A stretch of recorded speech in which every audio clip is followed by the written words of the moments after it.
ইসলামের ইতিহাসে অন্যতম মহাবীর হযরত খালিদ বিন ওয়ালিদ রাদিয়াল্লাহু তাআলা আনহু। তিনি ছিলেন অপরাজিত এক সেনাপতি। তার নামে নামকরণ করা হয় বাংলাদেশের প্রতিরক্ষা বাহিনীর শাখায় এবং পাকিস্তানের ট্যাঙ্কে। খালিদ বিন ওয়ালিদ 1400 বছর পূর্বে মক্কায় কুরাইশ বংশে জন্মগ্রহণ করেন। প্রথম জীবনে তিনি কাফেরদের মতো ইসলামের ঘোর বিরোধী ছিলেন। অসাধারণ দৈহিক শক্তি ও অসীম বীরত্বের জন্য তিনি মক্কায় সুপরিচিত ছিলেন। তার সৈন্য পরিচালনায় ক্ষিপ্রতা ও আক্রমণের তীব্রতায় শত্রুপক্ষ বেশিক্ষণ যুদ্ধে টিকতে পারত না। তার আক্রমণ দেখে মনে হতো একটি রাগান্বিত সিংহ কিছু ভেড়ার ফালের ওপর ঝাঁপিয়ে পড়েছে। বলা হয়ে থাকে তিনি কোনো যুদ্ধে পরাজিত হননি। উহুদ যুদ্ধে তিনি কুরাইশ কাফেরদের পক্ষে যুদ্ধ করেছিলেন। তার অসীম সাহসিকতা ও দক্ষতার ফলে মুসলিমরা বিজয় লাভের মুখে এসে অবশেষে পরাজিত হয়। সেই থেকেই মহানবী হযরত মুহাম্মদ সাল্লাল্লাহু আলাইহি ওয়াসাল্লাম তার প্রতি দৃষ্টি আকর্ষণ করেন। পরে তাকে ইসলাম ধর্মে দীক্ষিত করেন। এই ভিডিওতে আমরা খালিদ বিন ওয়ালিদের সম্পর্কে জানব। না কেটে পুরো ভিডিওটি দেখার অনুরোধ রইল। যারা আমাদের আননোন হিস্ট্রি বাংলা চ্যানেলটি সাবস্ক্রাইব করেননি তাদের প্রতি অনুরোধ রইল চ্যানেলটি সাবস্ক্রাইব করে পাশে থাকবেন। যারা ইতিমধ্যে সাবস্ক্রাইব করেছেন তাদেরকে অসংখ্য ধন্যবাদ। ভিডিওটি ভালো লাগলে লাইক ও শেয়ার করতে ভুলবেন না। আর অবশ্যই আপনার মতামত কমেন্টে জানাবেন। খালিদ বিন ওয়ালিদ রাদিয়াল্লাহু তাআলা আনহু আনুমানিক 592 সালে মক্কায় কুরাইশ বংশে জন্মগ্রহণ করেন। তার পিতা ওয়ালিদ ইবনে মুগিরা ছিলেন কুরাইশ বংশের শাখা বনু মাখজুম গোত্রের শেখ। ওয়ালিদ ইবনে মুগিরাকে মক্কায় আল ওয়াহিদ বা একক বলে ডাকা হতো। খালিদের মা লুবাবা আল সুগরা বিনতে হারিস ছিলেন মাইমুনা বিনতে হারিসের চাচাতো বোন। জন্মের পর কুরাইশদের ঐতিহ্য অনুযায়ী খালিদকে মরুভূমির বেদুইনদের কাছে পাঠানো হয়। সেখানে মরুভূমির শুষ্ক বিশুদ্ধ আলো বাতাসে পালক মায়ের কাছে তিনি লালিত পালিত হয়েছেন। 6 বছর বয়সে তিনি মক্কায় নিজের বাবা মায়ের কাছে ফিরে আসেন। বাল্যকালে তিনি গুটি বসন্তে আক্রান্ত হয়েছিলেন। তার জীবন রক্ষা পেলেও তার মুখে বসন্তের চিহ্ন রয়ে গিয়েছিল। খালিদ বিন ওয়ালিদ ইসলাম গ্রহণ।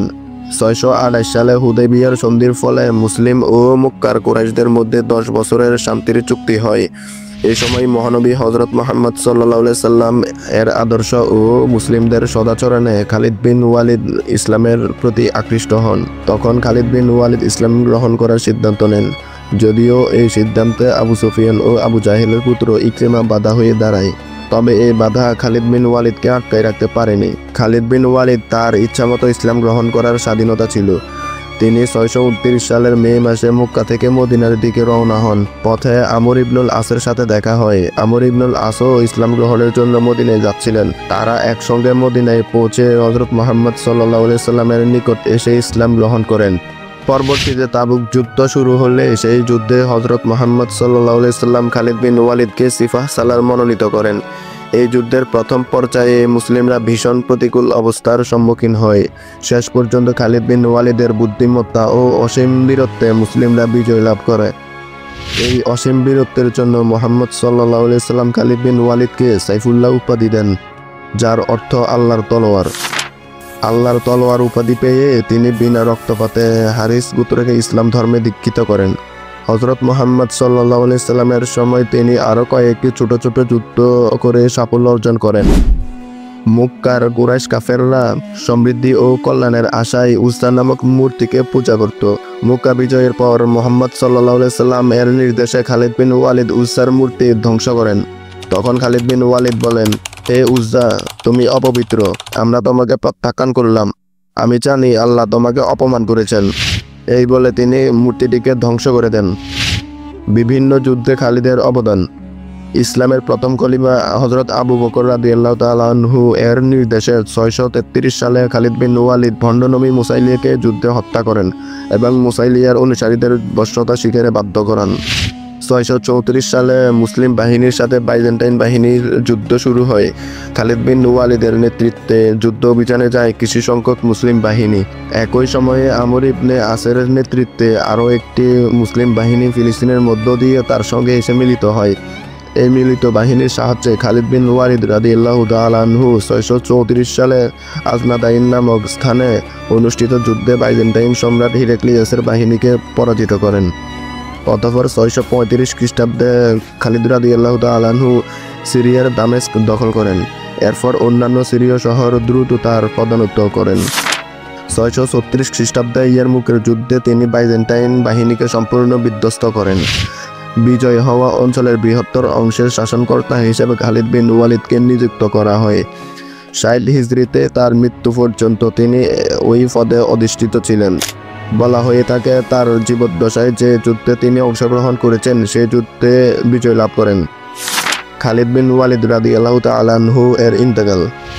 মৃত্যুর আগে খালিদ বিন ওয়ালিদ তার সম্পদ উমর রাদিয়াল্লাহু তাআলা আনহু এর হাতে অর্পণ করে যান। সামরিক দায়িত্ব থেকে অব্যাহতি পাওয়ার পর থেকে তিনি সেখানে বসবাস করতেন। অব্যাহতির 4 বছর পর 22 আগস্ট 642 সালে খালিদ বিন ওয়ালিদ মৃত্যুবরণ করেন।